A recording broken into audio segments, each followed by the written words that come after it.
السلام علیکم ورحمۃ اللہ وبرکاتہ۔ بسم اللہ الرحمن الرحیم۔ عزیز طلباء، تعلیم الاسلام کے گزشتہ سبق میں ہم نے اس سوال تک پڑھا تھا کہ معصوم ہونے سے کیا مراد ہے، اور آج ہم انشاءاللہ حضور صلی اللہ علیہ وسلم کی معراج جسمانی تھی یا منامی تھی، یہاں سے شروع کر رہے ہیں کہ خواب میں آپ صلی اللہ علیہ وسلم کو معراج ہوئی یا کہ آپ صلی اللہ علیہ وسلم اپنے جسم مطہرہ کے ساتھ تشریف لے گئے۔ جواب: حضور صلی اللہ علیہ وسلم اپنے جسم مبارک کے ساتھ معراج میں تشریف لے گئے تھے، اس لیے آپ صلی اللہ علیہ وسلم کی معراج جسمانی تھی۔ ہاں، البتہ جسمانی معراج کے علاوہ اس جسمانی معراج کے علاوہ چند مرتبہ حضور صلی اللہ علیہ وسلم کو خواب میں بھی معراج ہوئی، تو وہ منامی معراجیں کہلاتی ہیں۔ تو حضور صلی اللہ علیہ وسلم کی ایک معراج تو جسمانی تھی اور 4 یا 5 معراجیں منامی تھیں۔ سوال: شفاعت سے کیا مراد ہے؟ جواب: شفاعت سفارش کو کہتے ہیں۔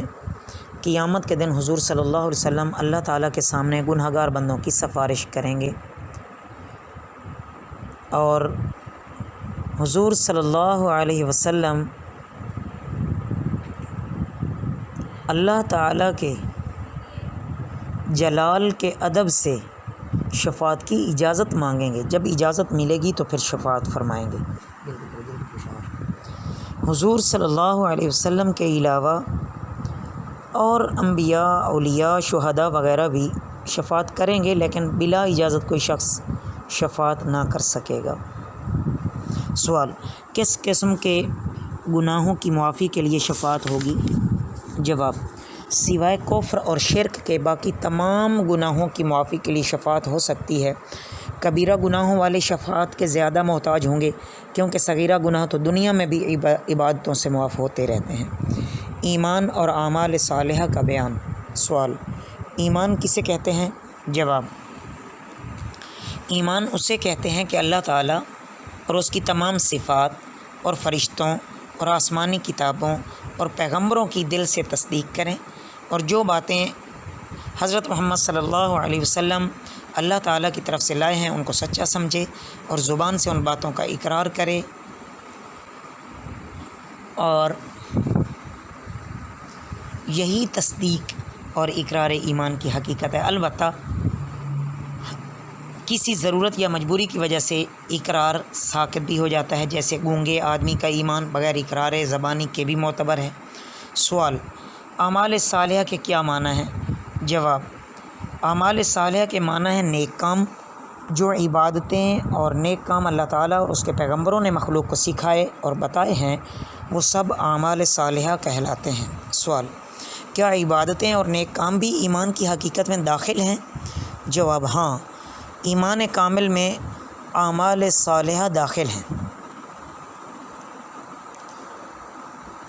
سوال: عبادت کے کیا معنی ہیں؟ جواب: عبادت بندگی کرنے کو کہتے ہیں۔ جو بندگی کرے اسے عابد کہتے ہیں، اور جس کی بندگی کی جائے اسے معبود کہتے ہیں۔ تو ہمارا سب کا سچا اور حقیقی معبود ایک ہی ہے، اور وہ اللہ تعالیٰ ہیں، جس نے ہمیں اور ساری دنیا کو پیدا فرمایا۔ سوال: اللہ تعالیٰ نے اپنی مخلوق میں سے کس کس مخلوق کو عبادت کا حکم دیا؟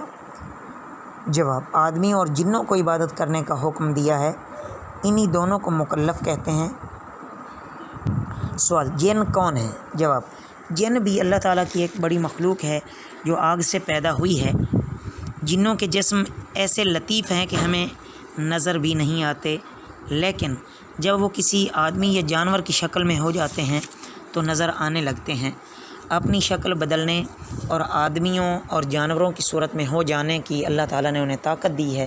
ان میں مرد بھی ہیں اور عورتیں بھی ہیں، اور ان کی اولاد بھی ہوتی ہے۔ سوال: عبادت کرنے کا کیا طریقہ ہے؟ جواب: عبادت کرنے کے بہت سے طریقے ہیں، جیسے نماز پڑھنا، روزہ رکھنا، زکوٰۃ دینا، حج کرنا، قربانی کرنا، اعتکاف کرنا، مخلوق کو نیک باتوں کی ہدایت کرنا، بری باتوں سے روکنا، ماں باپ اور استادوں بزرگوں کی عزت اور ادب کرنا، مسجد بنانا، مدرسہ جاری کرنا، علم دین پڑھنا پڑھانا، علم دین پڑھنے والوں کی امداد کرنا، اللہ کی راہ میں اللہ کے دشمنوں سے لڑنا، غریبوں کی حاجت روائی کرنا، بھوکھوں کو کھانا کھلانا، پیاسوں کو پانی پلانا وغیرہ، ان کے علاوہ تمام ایسے کام جو اللہ کے حکم اور مرضی کے موافق ہوں سب عبادات میں داخل ہیں، اور انہی کاموں کو اعمال صالحہ کہتے ہیں۔ معصیت اور گناہ کا بیان۔ سوال: معصیت کے کیا معنی ہے؟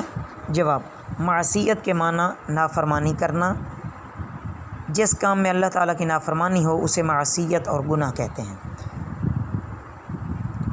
کفر اور شرک کا بیان۔ سوال: کفر اور شرک کسے کہتے ہیں؟ جواب: جن چیزوں پر ایمان لانا ضروری ہے ان میں سے کسی ایک بات کو بھی نہ ماننا یہ کفر ہے۔ مثلاً کوئی شخص اللہ تعالیٰ کو نہ مانے، یا اللہ تعالیٰ کی صفات کا انکار کرے، یا 2-3 خدا مانے، یا فرشتوں کا انکار کرے، یا اللہ تعالیٰ کی کتابوں میں سے کسی کتاب کا انکار کرے، یا کسی پیغمبر کو نہ مانے، یا تقدیر سے منکر ہو، یا قیامت کے دن کو نہ مانے، یا اللہ تعالیٰ کے قطعی احکام میں سے کسی حکم کا انکار کرے، یا رسول اللہ صلی اللہ علیہ وسلم کی دی ہوئی کسی خبر کو جھوٹا سمجھے، تو ان تمام صورتوں میں کافر ہو جائے گا۔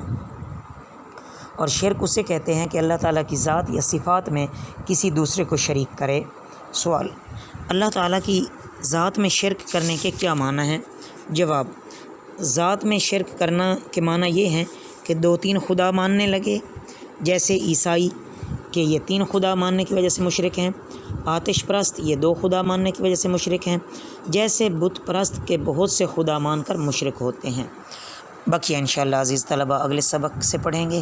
وما علینا الا البلاغ المبین۔